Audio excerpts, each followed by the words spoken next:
ప్రతి సోమవారం కలెక్టరేట్ ఆఫీసులో ప్రజావాణి అనే కార్యం పెడుతుంటారు. పబ్లిక్ తాన వినతి పత్రాలు దరఖాస్తులు తీసుకొని వాటికి పరిష్కారం చూపించేందుకు పెట్టిన ప్రోగ్రాం ఇది.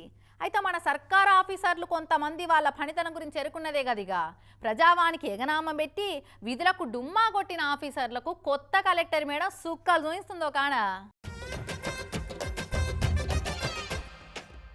హనుమకొండ కొత్త కలెక్టర్ స్నేహ శబరీష్ మేడం నిద్రమబ్బుల చదువుతున్న ఆఫీసర్లకు సుక్కలు చూపిస్తున్నాయి కదా.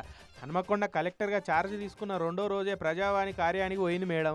ఇక ఆడ పోయి చూస్తే పెద్ద ఆఫీసర్లు ఎవ్వరు కనవాళ్లే, అందరు జూనియర్ ఆఫీసర్లే కానొచ్చిర్రు. మీ సార్లంతా ఏడున్నారమ్మా అని రిజిస్టర్లు చూసింది. కొందరు కొలువుకు హాజరు పడ్డట్టు సంతకాలు పెట్టి బయట ఉద్దర పనులకు పోయిరని ఇరకబట్టింది. ఇంకొందరు పగటిలైనా ఆఫీస్కు రాలేదని గరం అయిపోయింది. ఇప్పటిదాకా ఎట్లా పని చేసిరో నాకు తెలియదు. ఇప్పటి నుంచి అయితే టైంకి వచ్చి పని చేయకుండా గప్పాలు కొట్టుకుంటా తిరుగుతామంటే నడవదని మేడం స్ట్రిక్ట్ వార్నింగ్ ఇచ్చింది. ఇక అట్లనే ప్రజావాణిలో పబ్లిక్ తిప్పలు అరుచుకొని దరఖాస్తులు కూడా తీసుకున్నది.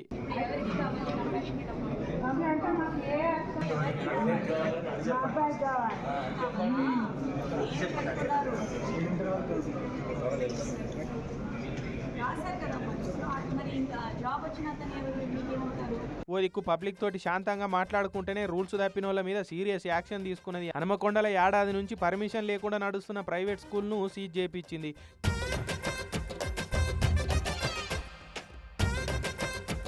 ఫీల్డ్ లెవెల్లో ఆఫీసర్లను అయితే ఉరికిస్తున్నది. పబ్లిక్కు గిసొంటి ఆఫీసర్లే కదా కావాల్సిందని ప్రజావాణి పోయిన వాళ్ళంతా కూడా ఇక మేడాన్ని మస్తు తారీఫ్ చేయబట్టిరట.